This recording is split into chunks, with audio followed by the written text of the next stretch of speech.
morning. Welcome to Morning Meeting. So here's what's on my mind this morning. Thinking about creativity.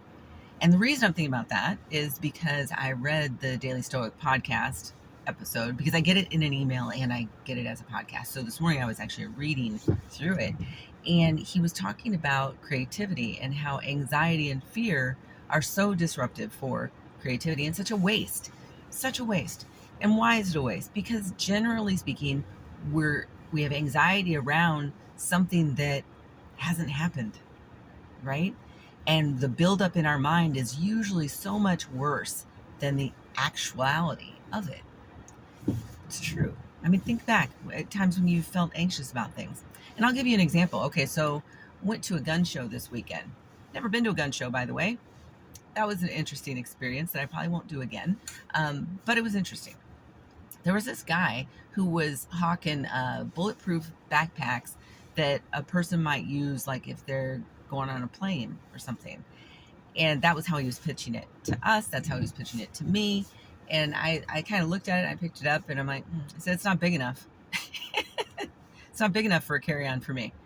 And I don't take on a big personal item carry-on. So I always travel carry-on only, right? So I've got my backpack that's my carry-on, has my clothes and all that in it. But then I have my personal bag, which is also a backpack, but smaller, not huge, that realistically I could put some clothes in there at least for a day and then still have room for all my other things that are in there. This bag that he was hawking didn't have that, but it was a bulletproof bag.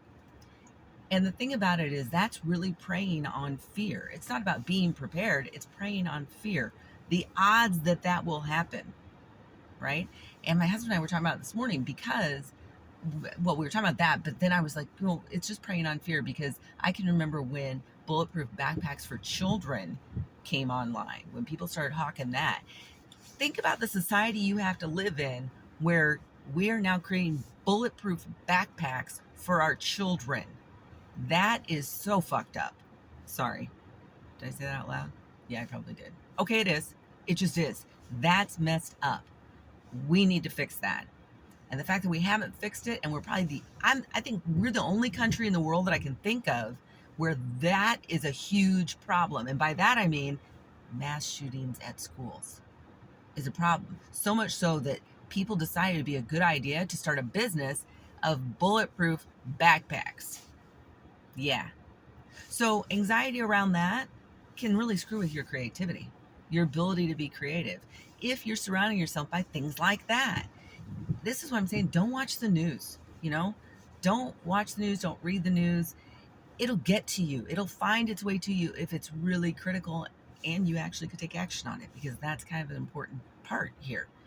We feel more control when we think we can take action on something, not when we can't take action on something. That makes no sense at all. I used to worry about everything under the sun all over the world, and it was stuff I couldn't do anything about. I couldn't take action on it. So what was the point, right?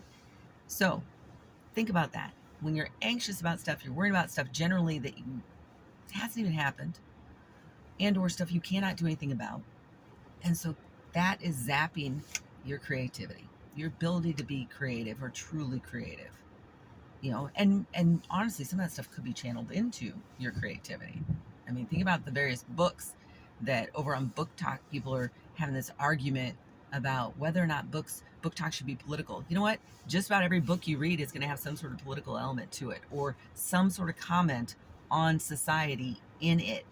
That's just a fact. You know why I know this?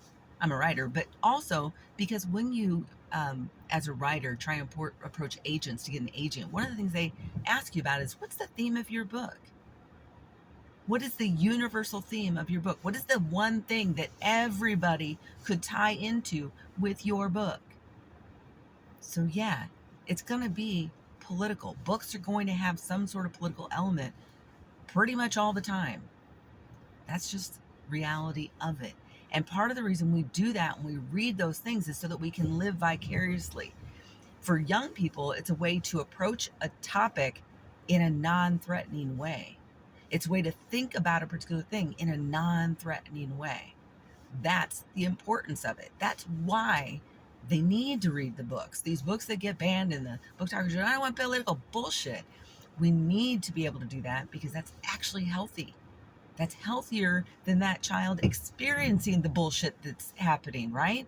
Let them read it, go through it vicariously so they can process it and they can have conversations with people around them about what they read. That's the important part. So, all this to say, channel your creativity into something that is useful for you and useful for other people. Channel it, use it, and just smack that fear and anxiety down. Remember what I said? Fear means fabulous effort absolutely required. That is what fear means to me. That's how I define fear. Fabulous effort absolutely required. And in a lot of cases, that's just true, right? Think about it. Maybe you don't like to eat at restaurants where the food is different than what you're used to.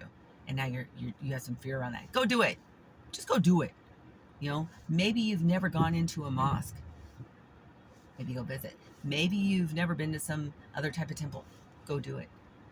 Maybe you've never spoken with someone who's a Democrat. Oh my God, that'd be horrible. And actually had a good conversation where you were listening to each other. Go do it. I miss the days where I could do that with someone who was on the quote unquote other side of the aisle, and it'd be a normal conversation about things like policy. And I knew it wasn't coming from a place of fear and hate. That hasn't been that way for a long time. So I encourage you to step out and think about it from that perspective. Fear is fabulous effort, absolutely required. And that's just how I like to look at it. But that's my 2 cents. Anyway, that's what I was thinking about this morning. I was thinking about creativity. Got lots of things to do. I'm so excited. Anchor is officially available. So the Anti-Planner Planner is available over on Amazon. Go check it out. And I hope you like it. And if you do happen to buy it and you like it, please leave a review. If you buy it and you don't like it, don't leave a review. No, I'm just kidding. Leave a review. I really don't care. Leave a review. Tell me what you think. Reach out to me and let me know, because I'm an indie author.